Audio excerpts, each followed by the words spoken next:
పాటు ఉన్నారు పాలకుర్తి కాంగ్రెస్ ఎమ్మెల్యే యశస్విని రెడ్డి గారు, అలాగే పాలకుర్తి నియోజకవర్గ ఇన్ఛార్జ్ ఝాన్సీ రెడ్డి గారు.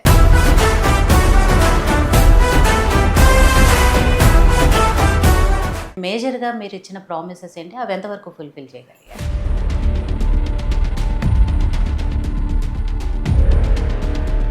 భవిష్యత్తు రాజకీయాలను ఎలా ప్లాన్ చేసుకుంటున్నారు? కాంగ్రెస్ పార్టీలో ఎలా ఉంది ప్రస్తుతం మీకు? చారణ చేస్తే బారాన ప్రచారం అంటారు కదా. కాకపోతే ఇక్కడ మేజర్ సమస్య ఏంటంటే మీరు చెప్పిన ఆ స్కీములన్నిటి కూడా రేషన్ కార్డు అనేది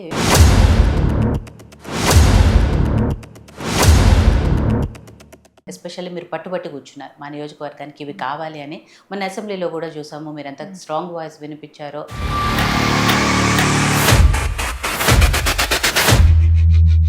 ఎలా అనిపిస్తుంది? ఒక కాంగ్రెస్ పార్టీకి సీనియర్ నాయకురాలుగా ఉన్నారు, పాలకుర్తి నియోజకవర్గానికి ఇన్ఛార్జిగా కూడా ఉన్నారు.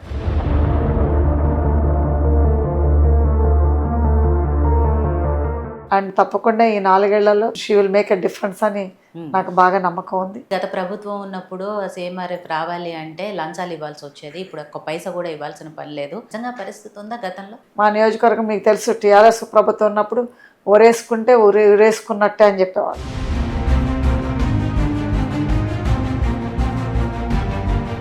మొన్న అసెంబ్లీలో మాట్లాడారు కదా యశస్విని గారు, మీకు ఏమనిపించింది? అంటే కోడలుగా టీవీలో లైవ్లో ఆవిడ అలా మాట్లాడుతున్నప్పుడు ఏమనిపించింది? చాలా బాగా అనిపించింది. Very proud moment.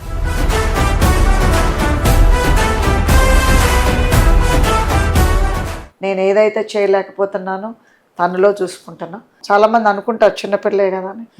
26కే తను became MLA.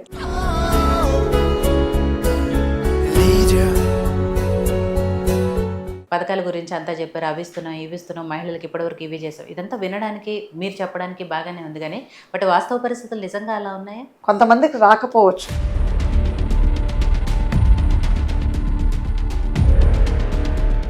But Congress party అంటే వాళ్ళు ఇవ్వలేని పథకాల్ని తప్పు మొత్తము గత ప్రభుత్వం మీద వేస్తుంది, అప్పులు చేశారు కాబట్టి ఇవ్వలేకపోతున్నాము అని చెప్పడం ఎంతవరకు కరెక్ట్? వాళ్ళు ఎంత చేస్తే ఎంత చెప్పుకుంటారు. మీరు అధికారంలోకి రావడానికి ముందే ప్రచారంలో చెప్తున్నప్పుడే తెలుసు ఎన్ని లక్షల కోట్ల అప్పు ఉంది ఏంటి అనేది, తెలిసే కదా హామీలు ఇచ్చారు.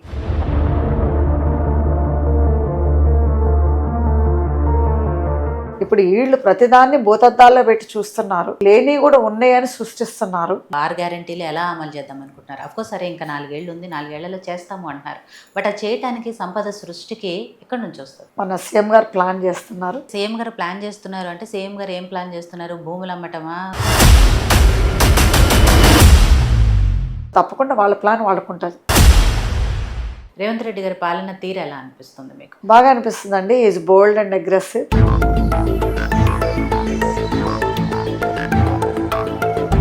అట్లా గనుక లేకపోతే ఈ పరిస్థితికి వచ్చేది కాదు కాంగ్రెస్ పార్టీ. 100 రోజుల్లో చేస్తా అన్న పథకాలన్నీ చేశారు ఇమీడియట్ గా. ఇచ్చారు మహిళలకు తప్ప మిగిలిన ఏవి చేయలేదు అని. ఆయనకి మీకు మధ్య అంటే పొలిటికల్ రైవలరీనా, ఇంకా ఏమైనా వేరే పంచాయతీలు ఉన్నాయా? ఎందుకు అంత విమర్శలు చేస్తున్నారు? దయాకర్ రావు గారు అనే వ్యక్తి, సో తనకు ఒక 26 year old అమ్మాయి మీద ఓడిపోయేసరికల్లా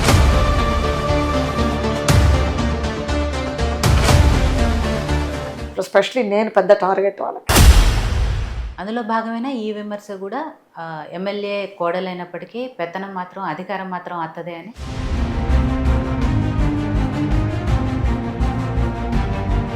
వాళ్ళకి తెలియట్లేదు, నా కోడలు ఒక సింహం, ఆ సింహాన్ని ఎవరు తాటలేరు. అది నేనున్నా నేను లేకపోయినా తనను మాత్రం తాకలేరు, తాకనివ్వను కూడా.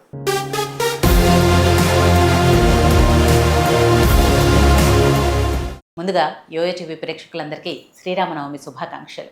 ఈ శ్రీరామనవమి సందర్భంగా నాతో పాటు ఉన్నారు పాలకుర్తి కాంగ్రెస్ ఎమ్మెల్యే యశస్విని రెడ్డి గారు, అలాగే పాలకుర్తి నియోజకవర్గ ఇన్ఛార్జ్ ఝాన్సీ రెడ్డి గారు. వీళ్ళిద్దరూ అత్తాకోడళ్ళు అన్న విషయం కూడా మీ అందరికీ తెలుసు.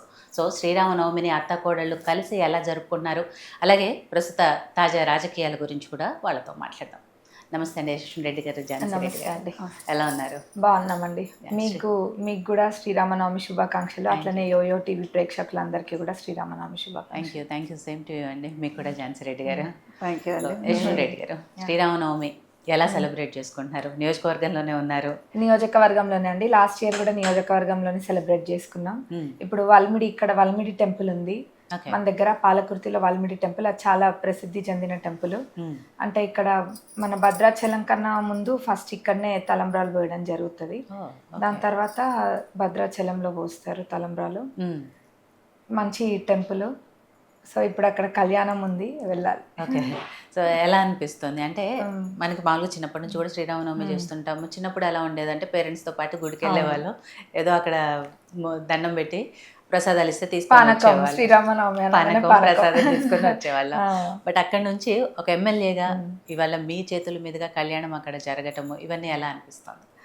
మంచిగా అనిపిస్తుంది అండి, డెఫినెట్గా. అంటే ఇది లక్కీ అని అనుకోవాలంటే చేతుల మీదంగా కళ్యాణం చేయడం అయినా ఏదైనా అది లక్కీగా ఫీల్ అవుతుంది.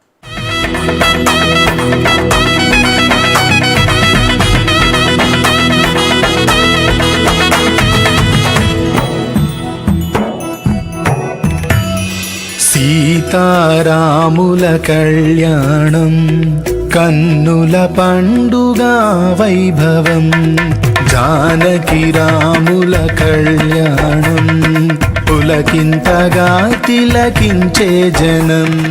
అండ్ అత్త కోడళ్ళు ఇద్దరు కలిసి కూడా సెలబ్రేట్ చేసుకుంటున్నారు. అండ్ నాకు తెలుసు మాక్సిమం మీరు ఇద్దరు కూడా అత్త కోడళ్ళు కలిసే ఎక్కువ పండుగలు సెలబ్రేట్ చేసుకుంటారు అనుకుంటాను కదా. అవునండి. మొన్న సంక్రాంతి కాకుండా లాస్ట్ సంక్రాంతి అప్పుడు కూడా మనం ఇంటర్వ్యూ చేసాము. అప్పుడు కూడా అత్త వాళ్ళ ఇంట్లోనే మీరు పండుగ చేసుకున్నారు, ఇక్కడ నుంచి మళ్ళీ అమ్మ వాళ్ళ ఇంటికి వెళ్తానని చెప్పారు. అప్పుడు కూడా సంక్రాంతికి మళ్ళీ నియోజకవర్గ ప్రజల దగ్గరికి వెళ్తాను, అక్కడ చేసుకోవటమే సంతోషంగా ఉంటుంది అని చెప్పాను. ఎక్కువగా ఎందుకు పండుగల్ని నియోజకవర్గాల్లోనే ఇష్టపడతారు? నియోజకవర్గంలో కొన్నేమో టెంపుల్స్ ఉంటాయి. ఇప్పుడు శివరాత్రి ఉందనుకోండి, ఇక్కడనే పక్కనే పాలకుర్తి సోమన్న టెంపుల్ ఉంది. అది శివరాత్రి కంపల్సరీ ఇక్కడ ఉండాలి. ఇంకా భక్తులు కూడా చాలా మంది వస్తారు. ఓకే.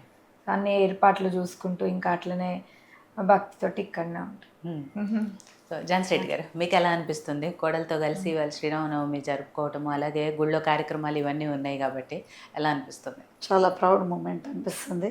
ఎందుకంటే కోడల ఎమ్మెల్యే అవ్వటము, చాలా వరకు ఎమ్మెల్యే గారు అత్తగారు అంటారు, దట్ ఈస్ వెరీ ప్రైడ్ పిలిపించుకోవటము. ఎందుకంటే ఎప్పుడైనా కానీ మన పిల్లల ద్వారా మనకి గుర్తింపు వస్తే మనం హ్యాపీ ఫీల్ అవుతాం కదా. So same thing with me. అదేవిధంగా ఇక్కడ గుళ్ళో కూడా కళ్యాణం, ఇది సెకండ్ ఇయర్ గెలిచిన తర్వాత కళ్యాణం చేయించటము. సో మొన్ననే శివరాత్రి శివ కళ్యాణం చేయించారు టెంపుల్లో. సో మళ్ళీ ఇప్పుడు మన సీతారామ కళ్యాణం ఈరోజు ఉంది. ఈరోజు యాక్చువల్గా మీ అందరి వ్యూవర్స్ అందరికి కూడా happy Sri Rama Navami. Thank you. So ప్రతిసారి కూడా అంటే ఇందాక నేను అన్నట్టు చిన్నప్పటి నుంచి ఇప్పటి వరకు కూడా చేసుకుంటూ వస్తున్నారు కాబట్టి అప్పటికి ఇప్పటికీ తేడా ఏం కనిపిస్తుందండి మీకు? అంటే ఇప్పుడు కళ్యాణం అంటే అప్పుడు మా చిన్నతనంలో చాలా గంటల తరబడి పట్టేది. అంటే పెళ్లి కూతుర్ని తీసుకురావటము, విడిదింట్లో డ్రాప్ చేయటము, మళ్ళీ విడిదింటి నుంచి తీసుకురావటము. ఇప్పుడు ఏంటంటే అన్ని విగ్రహాలను ఒక దగ్గర పెట్టి షార్ట్ కట్ తోటి చేయటం జరుగుతుంది. ఎందుకంటే జనాలకు కూడా పేషెన్స్ లేకపోతుంది. సో అంతకుముందు 4-5 గంటలు పట్టేది కళ్యాణం అంటే, ఇప్పుడు 1 అవర్లో ఫినిష్ చేసేసేస్తున్నాం. సో అది చేంజ్ అయిపోయింది టెక్నాలజీ వల్ల. సో యశస్విని రెడ్డి గారు, మామూలుగా ఎవరైనా కూడా కోడలు ఎంత ఇదిలో ఉన్నా కూడా ఆ అత్త కోడలు అని చెప్పుకోవడానికే ఇష్టపడతారు. కానీ ఝాన్సీ రెడ్డి గారు డిఫరెంట్గా ఆ కోడల్ని అత్త అని చెప్పుకోవడం చాలా ప్రౌడ్గా ఉంది అని చెప్తున్నారు. ఎలా అనిపిస్తుంది? ఆబ్వియస్గా మంచిగానే అనిపిస్తుంది అండి. ఎందుకంటే నేను కూడా అట్లనే ఉంటా. ఏదైనా రిలేషన్ అనేది రెండు వైపులు ఉంటుంది కాబట్టి ఇద్దరం అదే విధంగా ఉంటాం. రైట్. సో ఇంతకుముందు యుఎస్లో జరుపుకున్నారు, అక్కడ ఉన్నప్పుడు శ్రీరామనవమి అక్కడ కూడా చేసుకున్నట్టు. ఓకే. సో ఇక్కడ ఎలా అనిపిస్తుంది? ఐ మీన్ డిఫరెన్స్ ఎలా? అక్కడ చేసుకోవడం అయితే పండగ చేసుకుంటాం కానీ ఆ పండగ వాతావరణం అనేది ఎప్పుడు నాకు లైవ్లీనెస్ ఉండదు. లైవ్లీనెస్ ఉండదు. ఇక్కడనే మన దగ్గర మంచిగా అనిపిస్తుంది. ఓకే. సో పాలిటిక్స్ ఎలా ఉన్నాయి మరి? మంచిగా ఉన్నాయండి. అంటే కాంగ్రెస్ ప్రభుత్వం వచ్చిన తర్వాత సరే వాళ్ళు ఇచ్చిన 6 గ్యారంటీలు ఇస్తూ వస్తున్నారు. అండ్ మీ నియోజకవర్గంలో పర్టికులర్గా ఎస్పెషల్లీ మీరు పట్టుబట్టి కూర్చున్నారు, మా నియోజకవర్గానికి ఇవి కావాలి అని. మన అసెంబ్లీలో కూడా చూసాము మీరు ఎంత స్ట్రాంగ్ వాయిస్ వినిపించారో. సొంత పార్టీలో ఉండి కూడా అన్న మా నియోజకవర్గాల్లో ఈ ప్రాబ్లమ్స్ ఉన్నాయి, వీటన్నిటిని తీర్చాలి, అధ్యక్షులు స్పీకర్తో కూడా మీరు అడ్రస్ చేస్తూ మాట్లాడారు. కాబట్టి ఎంతవరకు సాల్వ్ అవ్వగలుగుతున్నాయి? ఖచ్చితంగా మా నియోజకవర్గంలో 6 మండలాలండి. 6 మండలాలలో ఏ మండలంలో ఏ డెవలప్మెంట్ వర్క్ చేయాలన్నది నాకు ఒక క్లియర్ విజన్ ఉంది. ఆ విధంగా నేను అన్నీ కూడా చేసుకుంటూ వస్తా. డెఫినెట్లీ కాన్స్టిట్యున్సీకి ఏదైతే మంచిదో, ఏ డెవలప్మెంట్ చేస్తే కాన్స్టిట్యున్సీ ఇంకా బాగుంటుందో అవన్నీ కూడా 100% చేయడానికి నేను ముందుకు పెడతా. ప్రపోజల్స్ అన్నీ కూడా ఆల్రెడీ పెట్టినాం, అందులో కొన్ని వర్క్స్ కూడా అయినాయి, ఇంకా కూడా అవుతుంది ఖచ్చితంగా. ఈ 1 year అయింది, ఇంకా 4 yearsలో నా పీరియడ్లో పాలకుర్తిని ఇంకా ముందుకు తీసుకెళ్ళడానికి 100% నేను ఎప్పుడు కూడా ప్రయత్నం. సో యాక్చువల్లీ అంటే ఎలక్షన్ టైంలో మీరు ఏమేమి ప్రామిసెస్ ఇస్తారు మేజర్గా? సరే అఫ్కోర్స్ ఏ నియోజకవర్గాలైనా చాలా ప్రాబ్లమ్స్ ఉంటాయి, బట్ మేజర్గా మీరు ఇచ్చిన ప్రామిసెస్ ఏంటి, అవి ఎంతవరకు ఫుల్ఫిల్ చేయగలిగారు? ఇప్పుడు పాలకుర్తి చెన్నూరు రిజర్వేర్ అని ఉంటుందండి మాకు, దేవాదుల దాంట్లో phase 3 ప్యాకేజ్ 6 అనమాట. అది ఇంపార్టెంట్. ఇక్కడ రైతులకి మొత్తము 77,000 ఆయకట్టు, అరౌండ్ 77,000 ఆయకట్టు ఉంటుంది దాని కింద. అందులో 45,000 మేజర్ పార్ట్ మా కాన్స్టిట్యున్సీలో. ఓకే. సో అది డెఫినెట్గా కంప్లీట్ చేస్తాం. సో యశస్విని గారు ఎమ్మెల్యేగా ఉన్నారు కాబట్టి మీరు ఎంత బిజీ ఉంటారో, మీ ప్రోటోకాల్ ఏంటి ఇవన్నీ తెలుసు. ఇవాళ కూడా శ్రీరామనవమి, మీ చేతుల మీద అక్కడ చాలా కార్యక్రమాలు జరగాలి, బిజీగా ఉండి కూడా మాకు టైం ఇచ్చారు అట్లీస్ట్ కొంత మాట్లాడడానికి, నియోజకవర్గం గురించి కానీ పండగ గురించి కానీ. ఎక్కువసేపు మీతో టైం తీసుకోలేను కాబట్టి ఫైనల్గా అంటే భవిష్యత్తు రాజకీయాలను ఎలా ప్లాన్ చేసుకుంటున్నారు, కాంగ్రెస్ పార్టీలో ఎలా ఉంది ప్రస్తుతం మీకు? కాంగ్రెస్ పార్టీలో చాలా బాగుందండి. ఏంటంటే కాంగ్రెస్ గవర్నమెంట్ ఎప్పుడైనా కానీ చెప్పిన దానికన్నా కొంచెం ఎక్కువనే చేస్తారు. కాకపోతే ఏంటంటే వేరే పార్టీ వాళ్ళు ఏంటంటే చారణ చేస్తే బారాన ప్రచారం అంటారు కదా, అందులో ముందుంటారు. బట్ కాంగ్రెస్ పార్టీలో అన్నదానికన్నా కూడా ఎక్కువ అవుతున్నాయి. కొత్త స్కీమ్స్ చెప్పిన దానికన్నా కూడా కొన్ని స్కీమ్స్ ఎక్కువనే ఇస్తున్నారు. అండ్ ఇప్పుడు ఇల్లు అంటే కాన్స్టిట్యున్సీకి 3,500 ఇల్లు కూడా ఇందిరమ్మ ఇల్లు, అది కూడా అర్హులైన వాళ్ళకి, అంటే పేదవాళ్ళకి ఇవ్వడమే ప్రజాప్రభుత్వం యొక్క లక్ష్యం. సో అదే విధంగా ముందుకెళ్తున్నారు. ఇంకా యువ వికాస్ అని ఒకటి స్కీమ్ లాంచ్ చేయడం జరిగింది, అది యూత్ అందరికీ కూడా చాలా ఉపయోగపడేది ఆ స్కీమ్ కూడా. ఇంకా వేరేవి అంటే అన్ని ఏం చెప్తాం, ఇంకా చాలా ఉన్నాయి స్కీమ్స్ అన్ని కూడా. డెఫినెట్గా ఈ 1 yearలో Congress government has achieved a lot. కాకపోతే ఇక్కడ మేజర్ సమస్య ఏంటంటే మీరు చెప్పిన ఆ స్కీములన్నిటి కూడా రేషన్ కార్డు అనేది కంపల్సరీ కాబట్టి, ఆ రేషన్ కార్డు ఎంతమందికి కొత్త వాళ్ళకి ఇస్తున్నారు, ఇవ్వగలుగుతున్నారు, ఇచ్చే అవకాశం ఉందనేది మీ నియోజకవర్గానికి సంబంధించి ఇప్పటివరకు? అంటే రేషన్ కార్డ్స్ మీరు అన్నట్టుగా చాలా అవసరం ఉంది. ఎందుకంటే లాస్ట్ 10 years అనేది రేషన్ కార్డ్స్ ఎవరికి కూడా ఇవ్వలేదు. ఒకవేళ ఇచ్చినట్టు ఎక్కడైనా కొన్ని రేషన్ కార్డ్స్ ఉంటే బై ఎలక్షన్స్ వచ్చిన చోటనో ఎక్కడనో రేషన్ కార్డ్స్ ఇచ్చిండ్రు, అంతేగాని వేరే ఎక్కడ కూడా ఇవ్వలేదు రేషన్ కార్డ్స్. ఇప్పుడు మన గవర్నమెంట్లో ఇప్పుడు ఇస్తున్నారు, ఆల్రెడీ అప్లికేషన్స్ పెట్టుకున్నారు రీసెంట్గా. ఎవరెవరికైతే నీడ్ ఉందో డెఫినెట్గా ఇస్తారు. దిస్ ఇస్ కంటిన్యూస్ ప్రాసెస్, అంటే ఇప్పుడు అప్లై చేసుకున్న వాళ్ళకి అది వస్తూనే ఉంటాయి కంటిన్యూ. 5 yearsలో మొత్తం ఆల్రెడీ 1 year అయిపోయింది కాబట్టి ఇంకా 4 yearsలో మొత్తం ఫుల్ఫిల్ చేస్తాము. దిస్ ఇస్ కంటిన్యూస్ ప్రాసెస్ కదా, 1 year ఒక్కొక్క ఇయర్ అట్లా వచ్చేస్తూ ఉంటాయి. సో ఇందిరం ఇళ్లకు సంబంధించి కానివ్వండి, లేకపోతే మీరు అన్నట్టు యువ వికాసము, అలాగే రేషన్ కార్డులు, ఇవన్నీ కూడా మీ ఆధ్వర్యంలో ఒక్కొక్కటిగా జరుగుతూ వస్తున్నాయి. పూర్తి స్థాయిలో నియోజకవర్గ ప్రజలందరికీ న్యాయం చేయాలని కోరుకుంటున్నాము. థ్యాంక్ యూ అండి, thank you so much me time ఇచ్చాము. సో ఝాన్సీ రెడ్డి గారు, యశస్విని గారు బిజీ ఉన్నారు కాబట్టి అఫ్కోర్స్ ఎమ్మెల్యేగా చాలా కార్యక్రమాలు ఆవిడ చేయాల్సి ఉంది, గుళ్ళలో కళ్యాణాలు అవి జరిపించాల్సి ఉన్నారు కాబట్టి ఆవిడ వెళ్ళిపోయారు. మీతో కంటిన్యూ చేస్తాను. సో ఎలా అనిపిస్తుంది? ఒక కాంగ్రెస్ పార్టీకి సీనియర్ నాయకురాలుగా ఉన్నారు, పాలకుర్తి నియోజకవర్గానికి ఇన్ఛార్జిగా కూడా ఉన్నారు. మొత్తం అంటే ఓవరాల్గా నియోజకవర్గంలో ఎలా జరుగుతున్నాయి కార్యక్రమాలు కానివ్వండి, పథకాలు కానివ్వండి, ఇవన్నీ కూడా చాలా బాగా జరుగుతున్నాయి. అంటే ఎమ్మెల్యే గారు కాన్సన్ట్రేషన్ ఆన్ డెవలప్మెంట్ అంతా తనే చూసుకుంటుంది. సో నేనేమో పార్టీ పరంగా ఏదున్నా కానీ నేను చూసుకుంటున్నా. సో ఇద్దరం తిరుగుతాం, అంటే కాన్స్టెన్సీ మొత్తం ఆల్మోస్ట్ 90% ఇక్కడే ఉంటున్నాం. ఓకే. పాలకుర్తిలో. సో ఒక 10% హైదరాబాద్కి వెళ్తాము. సో తను లేకపోయినా తను అధికారులతోటి కలవటము, నిధులు తీసుకురావటము ఇవన్నీ ఉన్నా కానీ హైదరాబాద్లో మినిస్టర్లు కలవాలన్నా, సీఎం గారిని కలవాలన్నా తను కలిసినా కానీ నేను పాలకుర్తిని కనిపెట్టుకొని పాలకుర్తిలోనే తిరుగుతున్నాము. సో పథకాలు కూడా అందరికీ చేరుతున్నాయి. మన కాంగ్రెస్ పార్టీ ఇచ్చే పథకాలు అంటే ఇప్పుడు హౌసింగ్ కూడా ఇప్పుడు ఈచ్ మండలికి ఒక పైలట్ ప్రోగ్రామ్గా చేశారు, ఒక్కొక్క మండలానికి ఒక్కొక్క విలేజ్కి. సో పైలట్ ప్రోగ్రామ్స్ కూడా చాలా బాగా జరిగినాయి. యాక్చువల్లీ మొన్ననే 31st లోపల ముగ్గు పోసుకోవాలని ఇళ్ళకి ముగ్గు పోసుకున్నారు. సో చాలా బాగా జరుగుతున్నాయి. అంటే పథకాలు కూడా మీరు అందరూ చూసే ఉంటారు. పథకాల్లో కూడా కాంగ్రెస్ ప్రభుత్వం మహిళలకి పెద్దపీట వేసిందంటే ఒక కాంగ్రెస్ ప్రభుత్వం. ఎందుకంటే ఇప్పుడు మహిళలందరికీ ఫ్రీ బస్సు ఆ రోజుల్లో, అంటే ఇప్పుడు ఫ్రీ బస్ లేనప్పుడు ఎక్కడికైనా బస్ ఎక్కి వెళ్ళాలంటే చాలామంది మహిళలు ఏదో పుట్టింటి దగ్గర నుంచి అన్న తెచ్చుకోవాలి, డబ్బులు మా హస్బెండ్ అన్న అడుక్కోవాలి.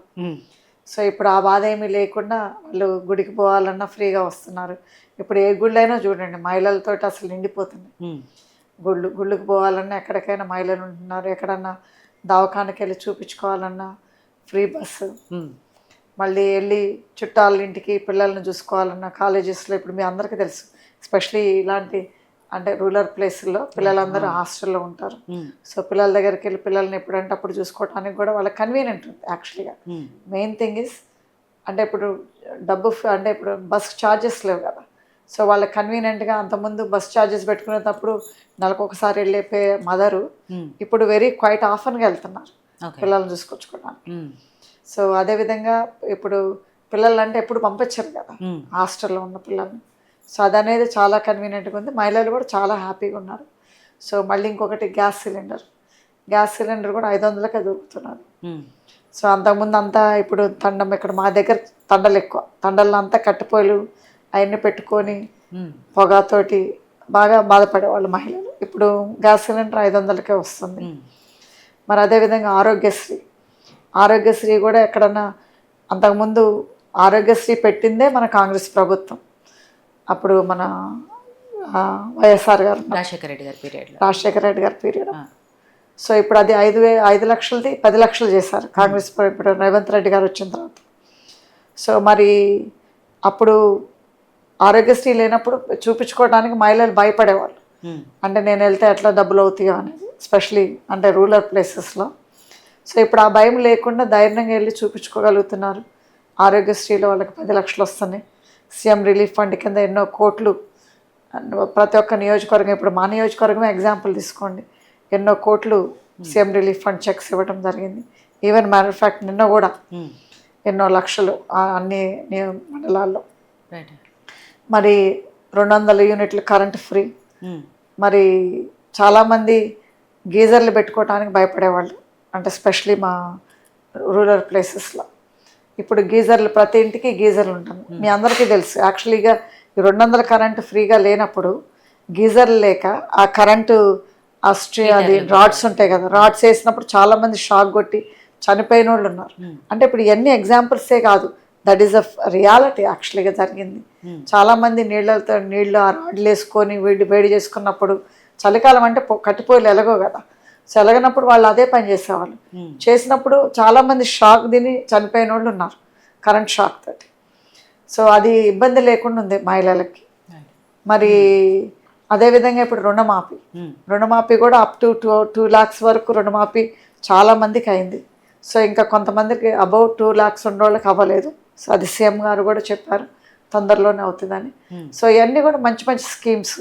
సో ఇప్పుడు అంతకుముందు మన రైస్ ప్యాడీస్ ఎక్కువ వేసేవాళ్ళు కదా, ఎస్పెషలీ మా నియోజకవర్గంలో. మా నియోజకవర్గం మీకు తెలుసు, టీఆర్ఎస్ ప్రభుత్వం ఉన్నప్పుడు ఒరేసుకుంటే ఉరేసుకున్నట్టే అని చెప్పేవాళ్ళు. మరి ఇప్పుడు అలాంటిది ఒరి అనేది చాలామంది వేసుకుంటున్నారు. మరి ఇప్పుడు మనకి సన్నబియ్యానికి కూడా 500 బోనస్ ఇస్తున్నారు కింటాకి. మరి ఆ బోనస్లు కూడా మా నియోజకవర్గంలోనే చాలామంది లక్షల బోనస్ ఫీ వచ్చిన వాళ్ళు ఉన్నారు. మరి ఇంత బెనిఫిట్ చేసే కాంగ్రెస్ ప్రభుత్వం, మరి అదే కాకుండా మా కోడలైనటువంటి ఎమ్మెల్యే యశస్విని కూడా పథకాలను తీసుకురావటం, పథకాలను ప్రజల్లోకి తీసుకెళ్ళటం, మళ్ళీ అదేవిధంగా డెవలప్మెంట్కి నిధులు తీసుకొచ్చుకోవటం. సో నిధులు లేకున్నా కానీ మన అంటే ఏ మినిస్టర్లు అయితే ఆ మినిస్టర్కి, ఇరిగేషన్ మినిస్టర్ గారు కావచ్చు, లేకపోతే రోడ్స్ అండ్ బిల్డింగ్స్ కావచ్చు. మొన్న పొంగులేటి శ్రీనివాస్ రెడ్డి గారిని కూడా అడిగినట్టున్నారు కదా సభలోనే, మన నియోజకవర్గానికి ఎన్ని కోట్లు కావాలి అని.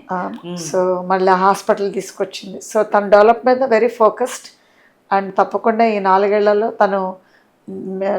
She will make a difference అని నాకు బాగా నమ్మకం ఉంది. సో CMRF నిధులకు సంబంధించి కూడా యశస్విని గారు ఇంతకుముందు మాట్లాడారు ఒకసారి ప్రెస్ మీట్లో, బయట మీడియాతో మాట్లాడుతూ కూడా దానికి సంబంధించి గత ప్రభుత్వం ఉన్నప్పుడు CMRF రావాలి అంటే లంచాలు ఇవ్వాల్సి వచ్చేది, ఇప్పుడు ఒక్క పైసా కూడా ఇవ్వాల్సిన పని లేదు, ఎవరికి ఏది చెప్పాల్సిన పని లేదు, వెళ్ళి తెచ్చుకోండి అని చెప్తున్నారు. నిజంగా పరిస్థితి ఉందా గతంలో? అవును, అంటే ఇప్పుడు ఆన్లైన్ చేసేసారు సీఎం రిలీఫ్ ఫండ్. ప్లస్ ఇంకోటి ఏంటంటే ఇప్పుడు మేము అందరికీ చెప్తున్నాము, సీఎం రిలీఫ్ ఫండ్ కానీ కళ్యాణ లక్ష్మి కానీ ఏ పని కావాలన్నా మేము ఫ్రీగా చేసి పెడతాము. మీరు ఎవరు అడిగినా లంచాలు ఇవ్వకండి, ఈవెన్ మా నియోజకవర్గంలో అడిగినా కానీ ఇవ్వకండి అనే మేము చెప్తున్నాము, ఫ్రీగానే చేసి పెడుతున్నాము. సో ఇంతకుముందు గత ప్రభుత్వంలో వాళ్ళకి కళ్యాణ లక్ష్మి కానీ సీఎం రిలీఫ్ ఫండ్ కానీ ఏదైనా రికమెండేషన్ లెటర్ కానీ లేకపోతే పిల్లలకి ఏదైనా కాలేజీల్లో కానీ స్కూల్స్లో కానీ సీట్ కావాలంటే డబ్బులు తీసుకునేవాళ్ళు. సో అదేమీ లేకుండా మేము అవుట్ రైట్గా అన్నీ చేసి పెడుతుంది ఎమ్మెల్యే గారు. సో అదేవిధంగా కూడా పార్టీలో కూడా ఇప్పుడు గత 40 ఏళ్ళ నుంచి చూసుకుంటే 40 ఏళ్ల నుంచి కాంగ్రెస్ ప్రభుత్వం లేదు ఇక్కడ పాలకుర్తిలో. అలాంటిది ఇప్పుడు ఈనాడు ప్రభుత్వం అంటే ఎస్పెషలీ మా నియోజకవర్గంలో కాంగ్రెస్ కార్యకర్తలు కానీ కాంగ్రెస్ క్యాడర్ కానీ వాళ్ళకి ఒక కాంగ్రెస్ పార్టీ ఎమ్మెల్యే చూసుకున్న అదృష్టం కలిగింది ఈరోజు. ఎందుకంటే 40 ఏళ్ళ నుంచి వాళ్ళు చాలామంది ఎదురు చూస్తున్న రోజు. సో అదనేది నెరవేరింది. థ్యాంక్స్ టు సీఎం మన సీఎం రేవంత్ రెడ్డి గారు. ఎందుకంటే తను చిన్న వయసు అయినా కానీ తను నమ్మి సీట్ ఇచ్చినందుకు. సో తను చాలామంది అనుకుంటారు చిన్నపిల్లే కదా అని. సో తను ఆల్రెడీ 27 years old, 26కే తను బికేమ్ ఎమ్మెల్యే. తను యంగ్ వయసు ఉన్నా కానీ తను very focused, very concentrated on constituency. So very అంటే డిసిప్లిన్. తను ఎప్పుడు కూడా వెరీ అంటే అబ్జర్వెంట్. తను అబ్జర్వ్ తోటి నేర్చుకున్నది. తనకు ఎంతవరకు ఎక్స్పీరియన్స్ లేదు. యాక్చువల్గా తను 1 month బిఫోర్ నామినేషన్ వచ్చింది. So actually 1 month before MLA elections వచ్చింది, అంటే 1 week before the nomination. So she became MLA in 1 month.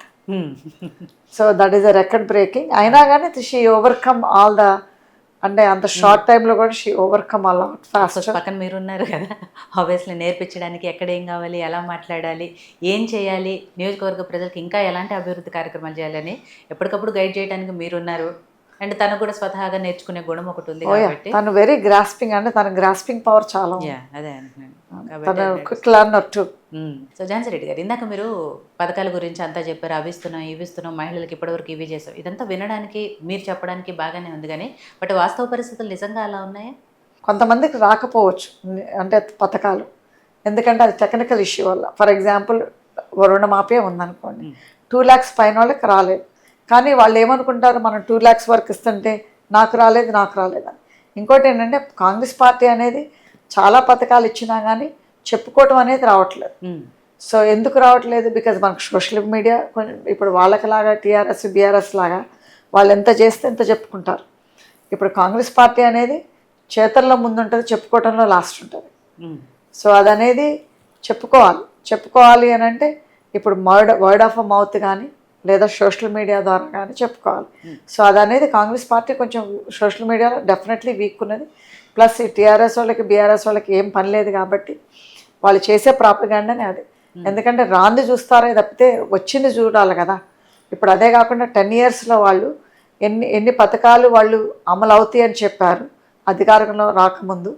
అధికారంలో వచ్చిన తర్వాత 10 ఏళ్ళు ప్రజలు వాళ్ళకి అవకాశం ఇచ్చారు. ఇచ్చినా కానీ 10 ఏళ్లలో ఎన్ని పథకాలు వాళ్ళు చేయలేదో చెప్పచ్చు. సో అదేవిధంగా కాంగ్రెస్ ప్రభుత్వం పరిపాలనలోకి వచ్చి సంవత్సరంన్నరలో ఇచ్చిన 6 గ్యారంటీ కార్డులో ఎన్నో ఇచ్చారు. సో అఫ్కోర్స్ 1-2 రాలేదు. ఏది మన మహిళలది 2500 కానీ, మళ్ళీ వృద్ధులకి పింఛను 4,000 కానీ అవి రాలేదు. వస్తాయి తప్పకుండా. ఎందుకంటే ఇప్పుడు వాళ్ళు బీఆర్ఎస్ ప్రభుత్వం అనేది అప్పు కుప్పల్లో మునిగిపోయి ఇచ్చింది కాంగ్రెస్ ప్రభుత్వానికి. సీఎం గారు ప్రజల్లోకి వచ్చినప్పుడు ఎన్నో వేల కోట్ల అప్పులు ఉన్నాయి. ఆ అప్పుల్లో అయినా కానీ తను he's making the best effort. Congress party కానీ కాంగ్రెస్ నాయకులు కానీ కాంగ్రెస్ మంత్రులు గారు కానీ they are making a special effort. ఇంత అప్పుల్లో ఉండి కూడా ఇన్ని పథకాలు ఇవ్వగలిగారని అంటే దట్ ఈస్ ఎ గ్రేట్. ఎందుకంటే ఇన్ని అప్పుల్లో ఉన్నప్పుడు, ఇన్ని అప్పుల్లో లేనప్పుడే వాళ్ళు పథకాలు అన్నీ ఇవ్వలేదు కదా. బట్ కాంగ్రెస్ పార్టీ అంటే వాళ్ళు ఇవ్వలేని పథకాల్ని తప్పు మొత్తము గత ప్రభుత్వం మీద వేస్తుంది, అప్పులు చేశారు కాబట్టి ఇవ్వలేకపోతున్నాము అని చెప్పడం ఎంతవరకు కరెక్ట్ అని. ఎందుకంటే ఎలక్షన్ల ముందు మీరు అధికారంలోకి రావడానికి ముందే ప్రచారంలో చెప్తున్నప్పుడే తెలుసు ఎన్ని లక్షల కోట్ల అప్పు ఉంది ఏంటి అనేది. తెలిసే కదా హామీలు ఇచ్చారు. అంటే అప్పుడు చెప్పిన అప్పు ఒకటి ఉన్నది. వీళ్ళు ఆల్రెడీ పదవిలోకి వచ్చిన తర్వాత బుక్స్ అవన్నీ చూసుకున్న తర్వాత ఇంకా ఎన్నో వేల కోట్ల అప్పు ఉన్నది. సో ఇప్పుడు ఫస్ట్ సెషన్ అయింది అసెంబ్లీ సెషన్, అప్పుడే కదా బయటపడ్డది ఎన్ని వేల కోట్ల ఉన్నది అనేది. సో ఇప్పుడు అది రియాలిటీగా ఎవరు చెప్పలేదు. సో మనం సీఎం గారు రేవంత్ రెడ్డి గారు పదవిలోకి వచ్చిన తర్వాత కదా బుక్స్ అవన్నీ చూసి ఇన్ని వేల కోట్ల అప్పులా ఉన్నది అనేది. ఎక్కడ చూసినా అప్పులే. సో అదేవిధంగా అప్పుల్లో ఉన్నా కానీ ఇన్ని పథకాలు ఇంతవరకు ప్రజలను కాపాడుకుంటున్నారు రేవంత్ రెడ్డి గారు ఒక కాంగ్రెస్ పార్టీ తరఫున అంటే చాలా గ్రేట్. ఎందుకంటే ఇప్పుడు ఎన్నో వేల కోట్ల అప్పున అది మిత్తి కట్టడానికే సరిపోవట్లేదు డబ్బు. అయినా కానీ ఆ పరిస్థితిలో కూడా ఇప్పుడు రుణమాఫీ చేశారు, 500 సిలిండర్ ఇచ్చారు, 200 యూనిట్ల కరెంట్ ఫ్రీ ఇచ్చారు, మళ్ళీ బోనస్ 500 కింటాకి 500 బోనస్ ఇచ్చారు. మళ్ళీ ఇప్పుడు రైతు బంధు కూడా 4 ఎకరాల వరకు ఇచ్చారు ఇప్పటి వరకు. అదే ఇవన్నీ ఇచ్చాము అని చెప్తున్నారు తప్పితే ఎవరికి పడలేదు. అవి ప్రతిపక్షాలుగా మేము చెప్పడం కాదు, జనాలే చెప్తున్నారు. గ్రామాల్లోకి వెళ్తే రైతులే వీటి మీద మాట్లాడుతున్నారు. ప్రజల్లో వ్యతిరేకత వస్తుంది, అసంతృప్తి ఉంది. 15 నెలల్లోనే ఎందుకా కాంగ్రెస్ పార్టీకి ఓటేసి అధికారంలోకి తీసుకొచ్చుకున్నాము, తప్పు చేశామా అని ఆలోచిస్తున్నారు. అంటే ఇప్పుడు వీళ్ళు వాయిస్ ఉంది బీఆర్ఎస్ వాళ్ళకి, ప్లస్ వీళ్ళు పెయిడ్ ఆర్టిస్టులను పెట్టుకొని మీరే మొన్న చూసుంటారు, ఒక బ్లాక్మెయిల్ మీడియా, ఒక బ్లాక్మెయిల్ రాజకీయాలు చేసి వాళ్ళు ఆరతీరున్నారు ఎవరు, బీఆర్ఎస్ వాళ్ళు. సో ఇదంతా కూడా పెయిడ్ ఆర్టిస్టులను తీసుకొచ్చి చేపిస్తున్నారు ప్రాపగాండా. ఎందుకు మా నియోజకవర్గంలోనే మాజీ మంత్రి గారు 4 యూట్యూబ్ ఛానల్స్ ఓపెన్ చేసి ఒక మైక్ ఇచ్చి అందరితోటి డబ్బులు ఇచ్చి యాంటీగా చేపిస్తున్నాడు వీడియోలు. ఓకే, ఎమ్మెల్యే గారు ఇంత చేస్తున్నా కానీ ఎమ్మెల్యే గారి మీద కానీ కాంగ్రెస్ ప్రభుత్వం మీద కానీ ఆయన ఎన్నో వీడియోలు యాంటీగా ఎవ్రీడే రిలీజ్ చేపిస్తాడు. వాళ్ళకి ఇంకేం పని లేదు కదా, అదే పని. సో ఇప్పుడు అదే బీఆర్ఎస్ ప్రభుత్వం ఉన్నప్పుడు కాంగ్రెస్ ప్రభుత్వం నాయకులు ఇంత వాయిస్ లేదు. అందుకోసమే వీళ్ళు కూడా సోషల్ మీడియా పెట్టుకొని యూట్యూబ్ ఛానల్స్ పెట్టుకొని చేసినట్టయితే వీళ్ళు 4 ఏళ్ళు కాదు 5 ఏళ్ళు మా ఇప్పుడు ఫస్ట్ టర్మ్లోనే దిగిపోయేవాళ్ళు. సో వీళ్ళ సెకండ్ టర్మ్ ఎందుకు వచ్చింది చాయిస్? కాంగ్రెస్ ప్రభుత్వంలో వాయిస్ లేక కాంగ్రెస్ ప్రభుత్వం అనేవాళ్ళు వీళ్ళ మీద విమర్శలు ఇవ్వక ఇప్పుడు వీళ్ళు ప్రతిదాన్ని భూతద్దాల్లో పెట్టి చూస్తున్నారు. లేని కూడా ఉన్నాయని సృష్టిస్తున్నారు, లేని ఆరోపాలు కూడా సృష్టిస్తున్నారు. ఎగ్జాంపుల్ మా నియోజకవర్గమే ఉన్నది, మా మాజీ మంత్రి గారే ఉన్నాడు. ఇంత కష్టపడి ఇంత చేస్తున్నా, ఇంత కష్టపడి తిరుగుతున్నా కానీ ఆయనకి ఇంకా వ్యామోహన పోలేదు, దాహం అనేది పోలేదు. పోకుండా తిరిగి అన్నీ ఆయన డైరెక్ట్గా చేయడు, ఇండైరెక్ట్గా అన్నీ చేపిస్తాడు. యూట్యూబ్ ఛానల్స్గా ఓపెన్ చేసి ఇప్పుడు ఒక పిల్లల్ని పెట్టుకొని వాళ్ళకి డబ్బులు ఇచ్చి వాళ్ళతోటి చేపిస్తూ ఉంటాడు. కానీ యూట్యూబ్ ఛానల్స్ ఓపెన్ చేసి నెగిటివ్ ప్రచారం చేస్తున్నారు అంటే అదే యూట్యూబ్ ఛానల్స్ పెట్టుకొని మీరు కూడా ఏమేమి కార్యక్రమాలు చేసామనే జనాల్లోకి మీరు కూడా తీసుకెళ్లే అవకాశం ఉంది కదా. అదేనండి, అందుకోసమే కదా నేను మీకు చెప్పింది, కాంగ్రెస్ ప్రభుత్వానికి సోషల్ మీడియా కొంచెం వీక్ ఉన్నది. తప్పకుండా అది కూడా చేస్తున్నారు. కాకపోతే ఏంటంటే అది కూడా ఫండ్ సంబంధించిందే కదా. సో ఇప్పుడు ఎవరికి వాళ్ళు నియోజకవర్గంలో ఎమ్మెల్యేలు చేపించుకుంటున్నారు. కానీ ఇప్పుడు మనకు గాంధీ భవన్ నుంచి రావాలంటే ఫండ్ అగైన్. సో ఫండ్ కావాలంటే మళ్ళీ ఇప్పుడు మన అప్పుల్లో ఆల్రెడీ ఉన్నప్పుడు ఇన్ని కోట్లు ఇన్ని లక్షలు ఖర్చు పెట్టడానికి మళ్ళీ అదొక ఫండ్ కావాలి కదా. సో దానివల్ల కొంచెం వెనకబడి ఉన్నది, అది మాత్రం వాస్తవం. బీఆర్ఎస్ ప్రభుత్వాన్ని కంపేర్ చేస్తే కాంగ్రెస్ ప్రభుత్వాన్ని కంపేర్ చేస్తే అఫ్కోర్స్ సోషల్ మీడియా, ఎందుకంటే ఫండ్ లేదు కాబట్టి స్పెండ్ చేయలేము కాంగ్రెస్ పార్టీ. వాళ్ళు బాగా సంపాదించుకున్నారు 10 ఏళ్లలో. సంపాదించుకొని ఇప్పుడు వాళ్ళు యూట్యూబ్ ఛానల్స్ మొన్నే కదా కేటీఆర్ గారు అన్నది, నేను 40 యూట్యూబ్ ఛానల్స్ పెట్టుకుంటే నేను గెలిచేవాడిని అని అన్నారు కదా. సో వాళ్ళే ఒప్పుకుంటున్నారు కదా యూట్యూబ్ ఛానల్స్ తోటి ఎంత డిఫరెన్స్ చేయొచ్చు అనేది. అది వాళ్ళే ప్రాపగాండా పబ్లిక్గా చేసిన విషయం.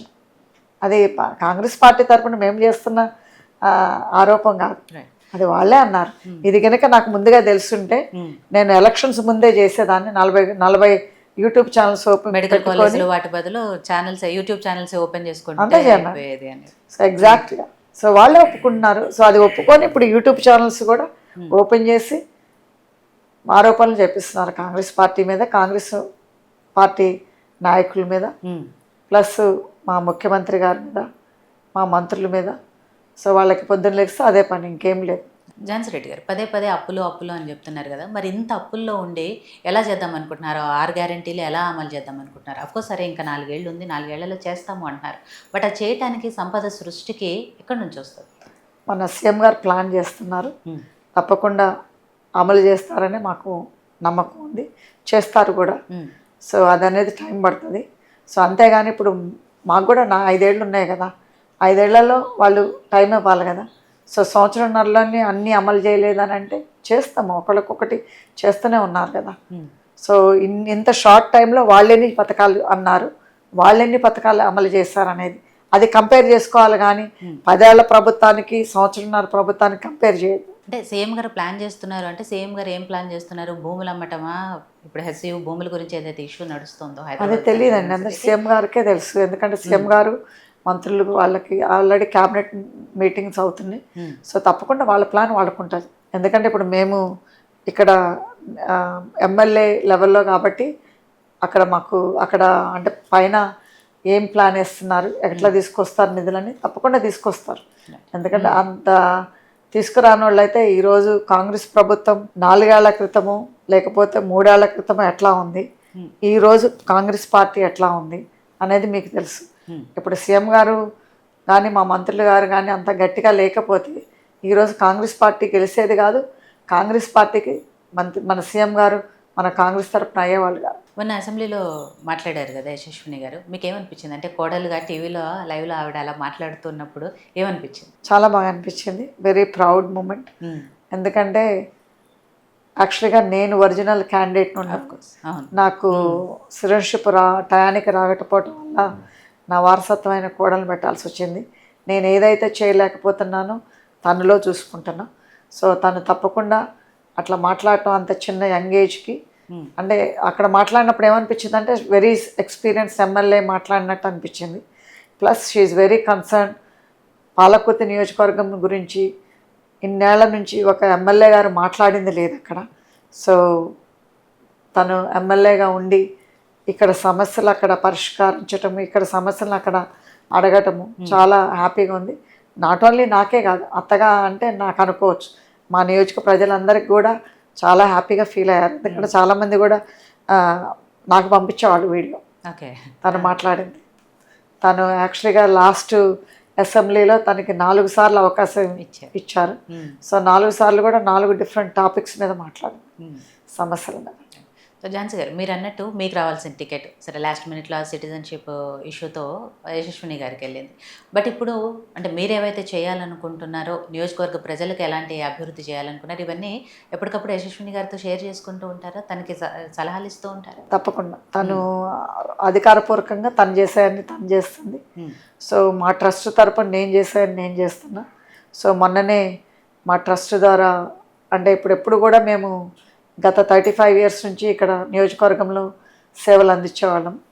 సో మొన్న గెలిచిన తర్వాత డిసెంబర్లో గెలిచినాం కదా, మార్చిలో ఫస్ట్ థింగ్ నేను టేకప్ చేసింది, మేము నియోజకవర్గంలో అప్పుడు సేవ చేసినప్పుడు ఎప్పుడు హెల్త్ ఎడ్యుకేషన్ మీద కాన్సన్ట్రేషన్ చేసినాము. ఫస్ట్ టైము మొన్న రైతుల మీద కాన్సన్ట్రేషన్ చేసినాము ట్రస్ట్ ద్వారా. ఆల్మోస్ట్ 50 కిలోమీటర్లు పూడికలు తీపిచ్చి కెనాల్స్లో వాటర్ వచ్చేలాగా చేసినాము. ఎన్నో వేల ఎకరాలు తడుస్తున్నాయి ఇప్పుడు. ఎందుకంటే గత 10 ఏళ్ల నుంచి కూడా అది కాలువలు అనేది పూడుకుపోయినాయి. అంటే అప్పుడు వర్షాలు ఎక్కువ ఉంటానా రైతులకు నీళ్ళు వచ్చినాయి, ప్లస్ కాళేశ్వరం ప్రాజెక్టు వల్ల నీళ్ళు వచ్చినాయి. ఇప్పుడు కాళేశ్వరం ప్రాజెక్టు అది కూలిపోతుందని బంద్ చేసడం జరిగింది.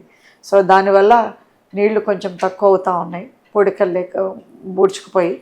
సో వాటన్నిటిని కూడా ఆల్మోస్ట్ 2 crores వర్త్ రూపీస్ పెట్టి ఆల్మోస్ట్ 50 కిలోమీటర్స్ మిషన్లు పెట్టి చేపించడం జరిగింది. ఎందుకంటే అందులో చెట్లు అన్నీ మొలిసి అన్నీ బ్లాక్ అవుతూ ఉంటాయి. సో అవి నేను చేసే పరంగా నేను చేస్తున్నా, తన అధికార పరంగా తను చేస్తూ ఉంది. సో ఫ్యూచర్లో కూడా ఇంకా మా ట్రస్ట్ ద్వారా వేరే సేవలు అందిస్తాం. అంటే యూత్ పిల్లలకు కానీ చదువుకునే పిల్లలకు కానీ, ఇప్పుడు ఆల్రెడీ మేము చదువుకునే పిల్లలకి హెల్ప్ చేస్తున్నాం. గవర్నమెంట్ తరపున వాళ్ళకి ఫ్రీ సీట్ ఇస్తే ట్యూషన్ ఫీజు కడుతున్నాము కొంతమందికి, అంటే భూమి లేని వాళ్ళకి. So below poverty line, so వాళ్ళకి. సో అదేవిధంగా ఇవన్నీ ఇది గత 25 ఇయర్స్ నుంచి చేస్తున్నాం, రెగ్యులర్ ప్రాసెస్. సో ఇంకా కంటిన్యూ చేస్తాముంటాము. సో తను ఆధారపూర్వకంగా తను చేసే డెవలప్మెంట్ అంతా తను చేస్తుంది. మీరు పవర్లో లేనప్పుడే ట్రస్ట్ ద్వారా చాలా కార్యక్రమాలు చేశారు, సేవా కార్యక్రమాలు ఇవన్నీ చేసుకుంటారు. ఇప్పుడు పవర్ కూడా యాడ్ అయింది కాబట్టి రెండు అంటే ట్రస్ట్ తరపున మీరు అధికారికంగా తను కార్యక్రమాలు చేసుకుంటూ వస్తున్నారు. సో నియోజకవర్గ ప్రజల నుంచి రెస్పాన్స్ ఎలా ఉంది? ప్రజల దగ్గర నుంచి బాగుంది. ఓటర్స్ చాలా బాగున్నారు, ఓటర్స్ క్లారిటీ తోటి ఉన్నారు. ఓటర్స్ కూడా వాళ్ళకి మేము ఏం చేస్తున్నాం అనేది క్లారిటీ ఉంది. సో అక్కడెక్కడ ఏంటంటే కొంతమంది నాయకులను కట్టుకొని మాజీ మంత్రి ఆరోపణలు చేపిస్తున్నాడు, అంతేగాని ప్రజల్లో చాలా బాగుంది. ఓకే. ప్రజలకు కూడా హ్యాపీగా ఉన్నారు. కాంగ్రెస్ ప్రభుత్వం వచ్చిన తర్వాత, ఎస్పెషలీ మా ఎమ్మెల్యే గారు వచ్చిన తర్వాత వాళ్ళకు ఒక స్వేచ్ఛ అనేది ఒక స్వేచ్ఛ వాతావరణం అనేది ఏర్పడింది పాలకుర్తి నియోజకవర్గంలో. దాంతో ప్రజలు చాలా హ్యాపీగా ఉన్నారు. రేవంత్ రెడ్డి గారి పాలన తీరు ఎలా అనిపిస్తుంది మీకు? సీనియర్ నాయకురాలుగా ఉన్నారు, గతంలో చాలామంది రాజశేఖర్ రెడ్డి గారు వీళ్ళందరూ పనిచేసిన తీరు చూశారు, ఇప్పుడు రేవంత్ రెడ్డి గారు పనితీరు చూస్తున్నారు కాబట్టి ఎలా అనిపిస్తుంది, ఏమనిపిస్తుంది? బాగా అనిపిస్తుందండి. Is bold and aggressive. And CM గారు అంటే అట్లా వెనుక లేకపోతే ఈ పరిస్థితికి వచ్చేది కాదు కాంగ్రెస్ పార్టీ. సో తప్పకుండా కూడా ఆయన కూడా మన వైఎస్ రాజశేఖర రెడ్డి గారు ఉన్నప్పుడు ఎట్లా ఇప్పుడు రుణమాఫీ అన్నీ కూడా ఎట్లా కొన్ని పథకాలు అందినాయో అదేవిధంగా కూడా తను చేస్తున్నారు. సో తనకు కూడా టైం ఇవ్వాలి. మాట్లాడితే సంవత్సరంన్నరలో ఇంకే ఇది చేయలేదు అది చేయలేదు అని అనడానికి. అప్పుడు వాళ్ళు సంవత్సరంన్నర పరిపాలనకి ఇప్పుడు సంవత్సరంన్నర పరిపాలన కంపేర్ చేయాలి తప్పితే వాళ్ళు చేసిన 10 ఏళ్ల పరిపాలనకి ఇప్పుడు మేము చేసే సంవత్సరంన్నర పరిపాలన కంపేర్ చేయదు. కంపేర్ చేసినా కానీ వాళ్ళు చేసిన సంవత్సరంన్నరకి మేము చేసిన సంవత్సరంన్నరకి చాలా తేడా ఉంది. ఎందుకంటే ఎక్కువ ఇంప్లిమెంటేషన్ అది. బట్ దానికి వాళ్ళు ఏమంటారంటే సరే 10 ఏళ్లలో మేము ఏం చేసామో ఏం చేయలేదో జనాలకి తెలుసు, ఇన్ కేస్ చేయలేదు అనుకున్నా కూడా అందుకే ప్రతిపక్షంలో ఉన్నాం, బట్ ఇప్పుడు అధికారంలో ఉన్నది వాళ్ళు కదా, 100 రోజుల్లో చేస్తామన్నది చెప్పింది వాళ్ళు కదా, ఎందుకు చేస్తలేరు? 100 రోజుల్లో చేస్తాన్న పథకాలన్నీ చేశారు ఇమీడియట్గా. ఫ్రీ బస్ ఒకటే ఇచ్చారు మహిళలకు తప్ప, మిగిలిన ఏవి చేయలేదు అనేది. ఎందుకు చేయలేదు? రుణమాఫీ చేశారు. మీరు అడగండి, ఇప్పుడు మీరే ఉన్నారు కదా, మా నియోజకవర్గంలో తీసుకెళ్ళి తండల్లో కానీ గ్రామాల్లో కానీ అడగండి. జనాలకి ఫ్రీ బస్ ఒక్కటే కదా, వాళ్ళు మాట్లాడితే ఫ్రీ బస్ అంటున్నారు, వాళ్ళే వ్యాఖ్యలు చేస్తున్నారు. ఫ్రీ బస్ మీద అమ్మాయిలు డ్యాన్స్లు వేస్తారా అని మన కేటీఆర్ గారే అన్నాడు. సో ఇలాంటివన్నీ కూడా మహిళల మీద, మహిళలంటే గౌరవం అనేది లేకుండా, మహిళలంటే ఒక రెస్పెక్ట్ లేకుండా ఎట్లా పడితే అట్లా మహిళల మీద మాట్లాడే ప్రభుత్వం బీఆర్ఎస్ ప్రభుత్వం. మీరే చూడండి, బీఆర్ఎస్ ప్రభుత్వంలో ఎంతమంది మహిళలు ఉన్నారు, వాళ్ళు పరిపాలించినప్పుడు ఎంతమంది మహిళలు ఉన్నారు. వాళ్ళ చెల్లెలు ఉంది కవిత గారు, సో ఇంకా పద్మావతి గారు ఉన్నారు, ఇంకా అట్లా కొంతమంది ఇళ్ళ మీద లెక్క పెట్టచ్చు. సో అదేవిధంగా సో ఇప్పుడు మహిళల పట్ల వాళ్ళకి ఏమి వాల్యూస్ ఉన్నవి, మహిళల పట్ల వాళ్ళకి ఏమి గౌరవం ఇచ్చారు. సో మహిళలు బస్సుల్లో పోయి వాడు చేస్తుంటే డిస్కో డాన్సింగ్ పోతున్నాను అని చెప్తున్నారు. ఇలాంటివన్నీ కూడా ఆరోపాలు చేస్తున్నారు. సో మహిళలు అనేది చాలామంది గుడికి పోతారు, పిల్లల్ని చూసుకొచ్చుకోవడానికి పోతారు, పుట్టింటికి పోతారు, ఫ్రెండ్స్ దగ్గర పోతారు, తప్పేమన్నది పోతే. ఫ్రీ బస్ అనేది వాళ్ళకి ఓటం అనేది వాళ్ళు ఓర్చుకోలేకపోతున్నారు, అది జీవించుకోలేకపోతున్నారు. అందుకోసమని మా సీఎం గారి మీద కానీ, మా మంత్రి వాళ్ళ మీద కానీ, మా ఎమ్మెల్యేల మీద కానీ ఇలాంటి ఆరోపాల్లో నెంబర్ 1, అబద్ధాల్లో నెంబర్ 1. యాక్చువల్గా ఏదన్నా లేనిది కూడా ఉన్నది ప్రమోట్ చేసుకోవాలంటే బీఆర్ఎస్ వాళ్ళని చూసే నేర్చుకోవాలి. సో కాంగ్రెస్ పార్టీలో ఇప్పుడు జరుగుతున్న వాటికి మీరు ఇందాక కళ్యాణ లక్ష్మి గురించి వాటి గురించి మాట్లాడారు కాబట్టి, కళ్యాణ లక్ష్మికి 1,116,తో పాటు తులం బంగారం ఇస్తామని చెప్పింది మీరే కదా, ఇప్పుడు అవి కూడా ఇవ్వట్లేదు కదా.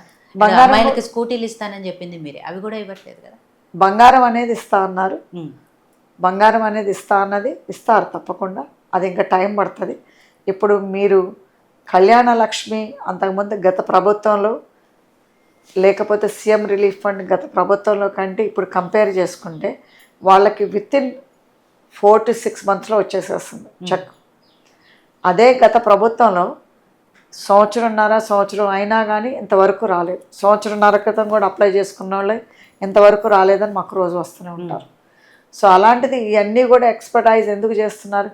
అప్పుడు వాళ్ళకి సీఎం వాళ్ళ గత ప్రభుత్వంలో వాళ్ళ దగ్గర డబ్బులు ఉన్నాయి కదా, ఉన్నప్పుడు కూడా సీఎం రిలీఫ్ ఫండ్ 2 ఏళ్ళు 1.5 years ఎందుకు పట్టింది? అప్పుడు అదేవిధంగా ఇప్పుడు కళ్యాణ లక్ష్మి చెక్ ఇవ్వడానికి కూడా పెళ్ళిళ్ళు చేసుకున్నప్పుడు వాళ్ళకి అప్లై అయ్యే పెళ్లి చేసుకుంటారు కదా తల్లిదండ్రి, పిల్లల పెళ్ళిళ్ళు చేసుకున్న మరి వాళ్ళకి మిత్తులు పెరిగిపోతుంటే మరి వీళ్ళు సంవత్సరంన్నర వరకు కూడా చెక్లు ఇవ్వలేదు. ఇప్పుడు అదే ఇది కాంగ్రెస్ ప్రభుత్వం వచ్చిన తర్వాత ఆన్లైన్లో పెట్టి ఫాస్ట్గా వస్తున్నాయి, వితిన్ 4 to 6 months లోపల వస్తున్నాయి చెక్స్, కళ్యాణ లక్ష్మి కానీ ఆరోగ్యశ్రీ కానీ. మీరు ఇందాక అన్నారంటే మాజీ మంత్రి కావాలనే ఆరోపణలు చేస్తున్నారు, ఎంత మంచి చేసినా కూడా చేయలేదు అనేదే ప్రచారం చేస్తున్నారు అని చెప్పేసి. ఎలక్షన్ల ముందు కూడా చాలా చూసాం ఇవన్నీ కూడా. నిజానికి యశస్విని గారు గెలిచిన తర్వాత మనోరాలి చేతిలో ఓడిపోయిన తాతగారని ఇలాంటి రకరకాల వ్యాఖ్యలు చేశారు. ఆయనకి మీకు మధ్య అంటే పొలిటికల్ రైవలరీనా, ఇంకా ఏమైనా వేరే పంచాయతీలు ఉన్నాయా? ఎందుకు అంత విమర్శలు చేస్తున్నారు? రాజకీయాలు అన్నాక గెలుపోవటములు సహజంగానే ఉంటాయి. బట్ ఓడిపోయినంత మాత్రాన మీరు ఎంత మంచి చేసినా కూడా చేయలేదు అని చెప్పటము, ఇంకా రకరకాల విమర్శలు చేయటము, లేదు మీరు ఇందాక చెప్పారు పెయిడ్ ఆర్టిస్టులను పెట్టి మరీ చేస్తున్నారు. ఎందుకు ఇంతగా? అంటే ఇప్పుడు ఏమైపోతుందంటే దయాకర్రావు గారు అనే ఆ వ్యక్తి మొదటి దగ్గర నుంచి కూడా ఎవరినైనా అడగండి, వాళ్ళ ప్రభుత్వంలో ఉన్న ఎమ్మెల్యేలని అడగండి, ఇలాంటి ట్రిక్స్ అనేది ఆయనకు తెలుసు, ఇలాంటి ప్రాపగాండా అనేది ఆయనకు తెలుసు. ఆయనకి ఏంటంటే 40 ఏళ్ళ నుంచి ఇక్కడ పరిపాలన చేస్తుండు. 40 ఏళ్ళలో ఓటమి ఎరగలేదు. అంతకుముందు ఎప్పుడు 83లో ఓటమి ఎరిగారు. అప్పటి నుంచి ఇంతవరకు ఓటమి ఎరగలేదు. సో తనకు ఒక 26 year old అమ్మాయి మీద ఓడిపోయేసరికల్లా తనకు ఒక ప్రెస్టీజియస్గా ప్లస్ పర్సనల్గా తీసుకొని ఇది ఇప్పుడు ఎమ్మెల్యే గారి మీద కానీ నా మీద స్పెషలీ నేను పెద్ద టార్గెట్ వాళ్ళకి. ఎందుకంటే ఇప్పుడు నేను ప్రజల కోసం ఉన్నా, ప్రజల కోసం వచ్చా, ప్రజల్నే ప్రొటెక్ట్ చేస్తా అని చెప్పాను. నాకు ఏ పదవి లేకపోయినా కానీ, నేను ఒక ఇన్ఛార్జిగా అయినా కానీ నేను ప్రజలు కనిపెట్టుకునే ఉంటున్నాను నియోజకవర్గంలో. సో తప్పకుండా ప్రజల పక్షానే ఉంటాను. సో అదనేది వాళ్ళకి ఇష్టం ఉండట్లేదు. అది ఎట్లా సపరేట్ చేయాలి అని అంటే నన్ను టార్గెట్ చేయాలి అని అంటే ఈ యూట్యూబర్స్ని పెట్టుకొని, పెయిడ్ ఆర్టిస్టులను పెట్టుకొని, మళ్ళీ ఉన్నది లేనిది చేపించటము. మీరే చూస్తూనే ఉన్నారు మా నియోజకవర్గంలో ఎవ్రీ వీక్ ఏదో ఒకటి మా మీద రాపిస్తూనే ఉంటారు. ఆయన ఇండైరెక్ట్ మనిషి. సో డైరెక్ట్ ఎప్పుడు ఉండదు. సో ఇండైరెక్ట్గా చేపిస్తూ ఉంటాడు. సో అదనేది ఆయనకి పుట్టుకతోటి వచ్చిన విద్య. ఎందుకంటే ఆయన చేసింది కూడా మా నియోజకవర్గంలో కోవిడ్ రాజకీయాలు అనేది బాగా చేశారు. అందుట్లో ఆయన పిహెచ్డి కూడా చేశారు కోవిడ్ రాజకీయాలు అనేది. సో మన చుట్టూరునే కోవిడ్లో పెడతారు. సో అలాంటి ఛాలెంజింగ్ పర్సన్. సో అలాంటప్పుడు ఆయన ఓటమి అనేది జీర్ణించుకోలేకపోతున్నారు. సో అందుకోసమని ఎవరైనా కానీ ఆపోజిషన్ వాళ్ళు ఒక 1 year ముందో 2 years ముందో తిరుగుతారు. ఈయన ఓడిన తనకి దగ్గర నుంచే తిరుగుతూ ఉన్నాడు.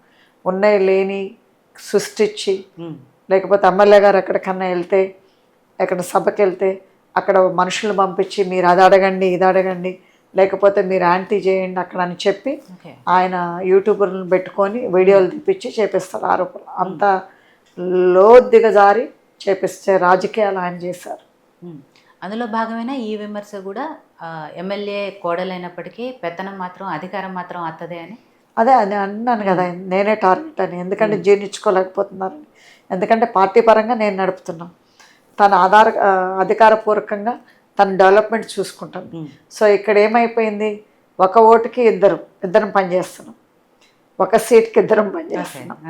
సో ఇద్దరం పనిచేసేదానికి ఒకళ్ళ పనిచేసేదానికి తేడా ఉంటుంది కదా. సో అది అనేది జీర్ణించుకోలేకపోతున్నారు. అది జీర్ణించుకోలేక నా అత్త కోడలు, అత్త పెత్తనము అది ఇది అని అంటున్నారు.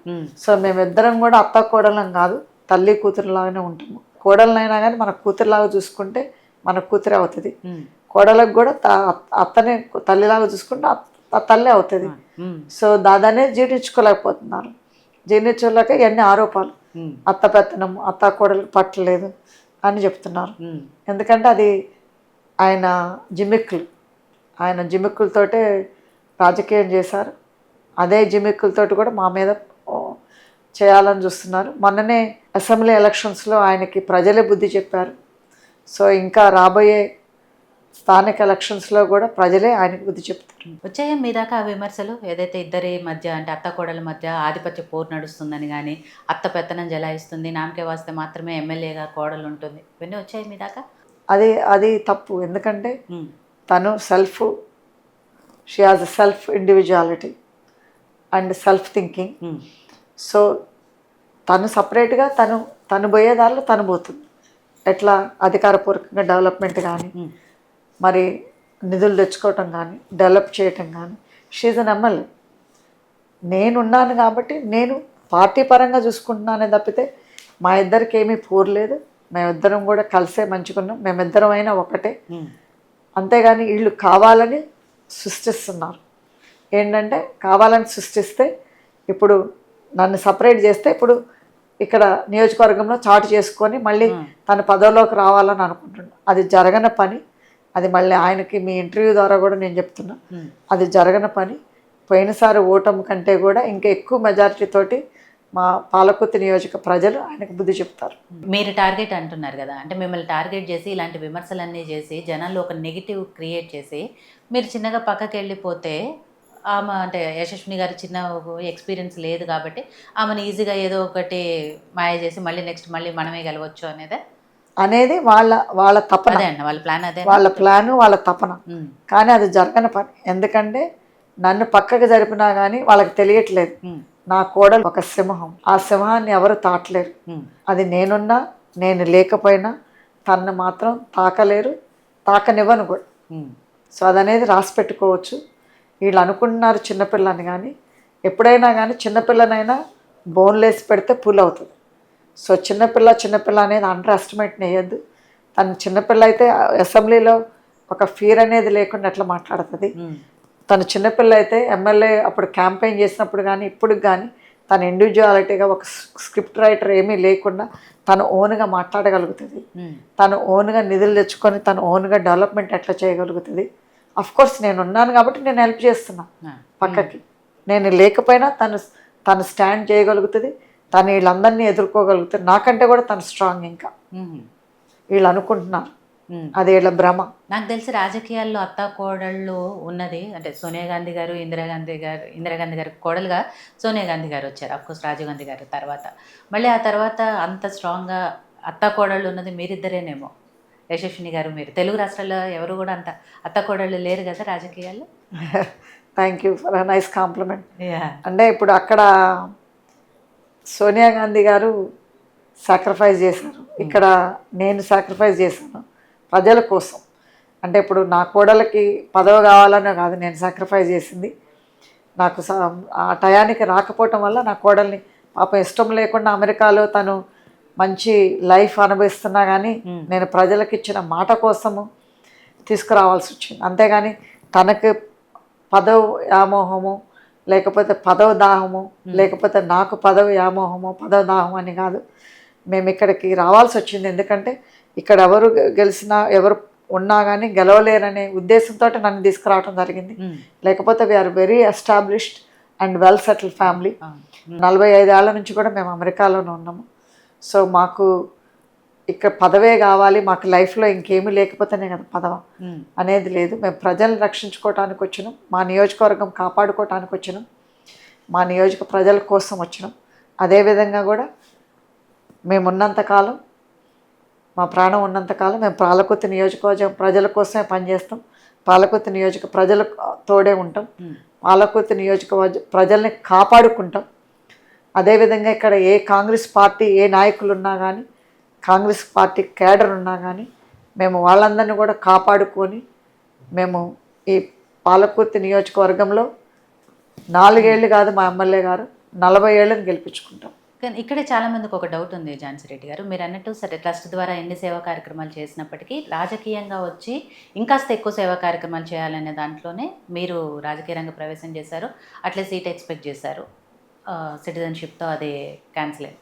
బట్ అలా క్యాన్సిల్ అయిన సందర్భంలో అది కోడలికే ఇప్పించుకోకపోతే ఇంకెవరికైనా నియోజకవర్గంలో ఇంకెవరికైనా ఇప్పించుకొని కూడా చేయొచ్చు కదా అని.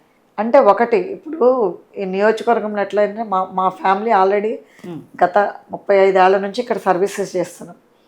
సో అది అనేది ట్రస్ట్ అనేది రావాలి కదా జనాల్లో. ఏమని మా కుటుంబం ఫ్యామిలీ అయితేనే అక్కడ గెలుగుతుంది, ఇంకా వేరే వాళ్ళని తీసుకొచ్చి పెడితే ఆ ఛాన్సెస్ లేదు. సో వేరే వాళ్ళు వస్తే మమ్మల్ని తీసుకొచ్చే వాళ్ళు కాదు కదా, వేరే వాళ్ళు రాకనే మమ్మల్ని తీసుకొచ్చారు. ఎందుకంటే అది గెలిచే వాళ్ళు కావాలి కదా. ఇప్పుడు నువ్వు ఒక బయట వాళ్ళని ఎవరినో నేను తీసుకొచ్చి పెట్టాను అనుకోండి, నాకు సిటిజన్షిప్ రాలేదని, అది గెలిచే వాళ్ళు కూడా కావాలి కదా. అదే మా కుటుంబంలో ఒక మెంబర్గా మా కోడలు కాబట్టి తీసుకొచ్చి పెడితే గెలవగలిగింది. ఎందుకంటే మా కోడలైనా ఒకటే నేనైనా ఒకటే అని ప్రజలలో ఆ నమ్మకం కలిగి ఉంది. ఆ నమ్మకం అనేది ఉండాలి కదా. ఆ నమ్మకం లేనప్పుడు ఏమవుతుంది, మనం బయట నుంచి ఎవరిని తీసుకొచ్చి పెట్టినా ఓడిపోతారు. రాజకీయాల్లో మహిళల ఎంపవర్మెంట్ అనేది ఇక్కడ చూస్తే అర్థమవుతుంది. ఎందుకంటే పాలకుర్తి నియోజకవర్గానికి సంబంధించి ఇన్ఛార్జిగా మీరు మహిళ ఉన్నారు, ఎమ్మెల్యేగా యశస్విని గారు మహిళగా ఉన్నారు, అండ్ ఉమ్మడి వరంగల్ జిల్లాకు సంబంధించి ఎంపీగా కడియం కావ్య గారు ఉన్నారు. సో ఇక్కడే కనిపిస్తోంది ఎక్కువగా మహిళల్లో ఎంత చైతన్యం ఉంది, రాజకీయంగా వాళ్ళు కూడా ఎంత ఎదగలరు, ఎంత సాధించగలరు అనేది. సో ఇవన్నీ ఏమనిపిస్తుంది ఒకసారి చూస్తే? చాలా మంచిగా అనిపిస్తుంది, ఎందుకంటే ఉమెన్ ఎంపవర్మెంట్ మీద నేను వేటా అనేది కూడా పెట్టారు. అవును. అండ్ 2018లో అమెరికాలో. సో నాకు ఎప్పుడు కూడా ఉమెన్ ఎంపవర్మెంట్ అనేది చాలా ఇంట్రెస్టింగ్ సబ్జెక్టు. సో మీరు చూసేటట్టుంటే మన కావ్య గారు ఒక ఎంపీ గారు మహిళ, మా ఎమ్మెల్యే గారు మహిళ, మళ్ళీ ఇద్దరు మంత్రులు సీతక్క గారు కానీ కొండా సురేఖ గారు కానీ వాళ్ళు మహిళలు. మళ్ళీ అదేవిధంగా మాకు వరంగల్ కలెక్టర్ గారు మహిళ. సో అట్లా చాలామంది ఈసారి అదృష్టంగా, అంటే మా ఉమ్మడి వరంగల్ ప్రజలందరూ అదృష్టం అని చెప్పుకోవాలి. ఎందుకంటే ఇంతమంది మహిళలు ఉమెన్ ఎంపవర్మెంట్ కింద ఒక పని చేస్తున్నారు. అంటే ఉమెన్ ఎంపవర్మెంట్ ఇక్కడే ఉంది, ఉమ్మడి వరంగల్లోనే ఉంది. యాక్చువల్లీ ఎంతమంది మహిళలు ఉండటం మా అందరూ అదృష్టం యాక్చువల్గా. మీరు ఎక్కడో అమెరికాలో వేటా పెట్టి ఉమెన్ ఎంపవర్మెంట్ చెప్పాలి అనుకుంటున్నారు, అది ఇక్కడే ప్రత్యక్షంగా చూపిస్తున్నారు కూడా. అవును, ఎందుకంటే ఎప్పుడైనా కానీ ఒక ఉమెన్ ఎంపవర్మెంట్ అనేది మన ఇంట్లో స్టార్ట్ అవ్వాలి. సో అందుకోసమే నాకు సీట్ రాకపోయినా కానీ నా కోడల్ని పెట్టుకున్నాను. ఎందుకంటే ఒక మహిళ అనేది ఎంపవర్ చేయాలంటే ఒక మహిళ కావాలి. ఒక మహిళ అయితే ఎప్పుడైనా కానీ మేము అమెరికాలో కూడా బిలీవ్ చేస్తాం, ఒక ఉమెన్కి జాబ్ ఇస్తే ఇల్లంతా జాబ్ ఇచ్చినట్టు. ఒక మహిళ చదువుకుంటే మన గ్రామం మొత్తం చదివినట్టు. సో అట్లనే ఉమెన్ ఎంపవర్మెంట్ కూడా మహిళలు రావాలి ముందుకి, స్పెషలీ పొలిటికల్గా. మహిళలు ఇప్పుడు సర్పంచులు మాకు ఇక్కడ 50% రిజర్వేషన్ మీకు తెలుసు మా సర్పంచుల్లో. సో చాలామంది మహిళలు వస్తాయి సర్పంచులుగా, కానీ హస్బెండ్లు చేస్తారు. సో నేను కోరుకునేది ఏంటంటే మహిళలు యాక్టివ్గా ఉండాలి. హస్బెండ్లో బ్యాక్ ఎండ్లో మనకి హెల్ప్ ఇచ్చి మనకు సపోర్ట్ చేసినా కానీ మన ఫ్రంట్ ఎండ్లో అయితే మనమే చేసుకోవాలి. అప్పుడైతేనే మనకు కాన్ఫిడెంట్ అనేది బిల్డ్ అవుతుంది. మనకు కాన్ఫిడెంట్ ఇచ్చి మనకు ఉన్నప్పుడే మనం వేరే వాళ్ళకు కూడా ఒక ఉమెన్ ఎంపవర్మెంట్గా మనం వాళ్ళకి కాన్ఫిడెంట్ ఇవ్వగలుగుతాం, మనకు ఒక కాన్ఫిడెంట్గా మనకు వాళ్ళకి హెల్ప్ చేయగలుగుతాం. సో అదనేది మహిళలందరికీ కూడా నేను చెప్పేది ఒకటి, వాళ్ళ కాళ్ళ మీద వాళ్ళు నిలబడాలి. వాళ్ళ not only financially but emotionally, mentally, physically also. అంటే ఇప్పుడు మెంటల్గా మనకు ఉందనుకోండి, ఒకవేళ ఫిజికల్గా అంటే మీకు చూసారు నన్ను మొన్న 6 నెలల క్రితము నాకు స్టేజ్ కలాప్స్ అయ్యి నాకు కాళ్ళు ఇరిగింది, బాగా యాంకిల్ ఇరిగి.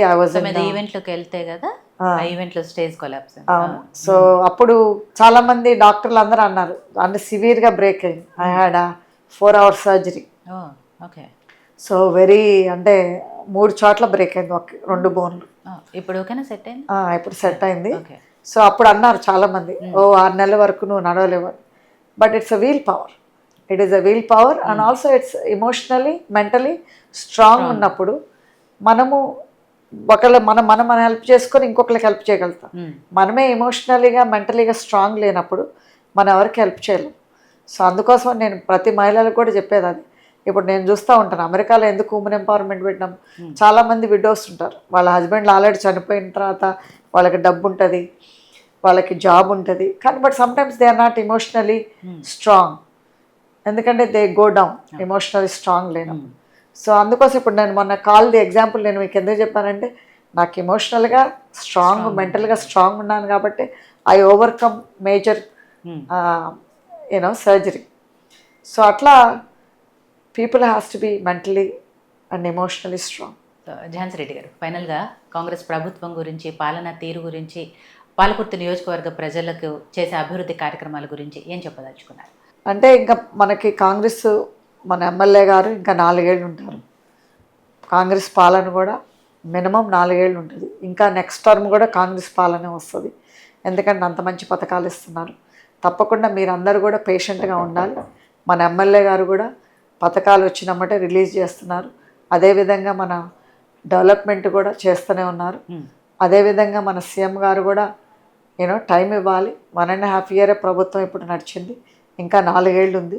సో ఈ 4 ఏళ్లలో తప్పకుండా తను చేసిన వాగ్దానాలు కానీ తప్పకుండా నెరవేరుతాయి.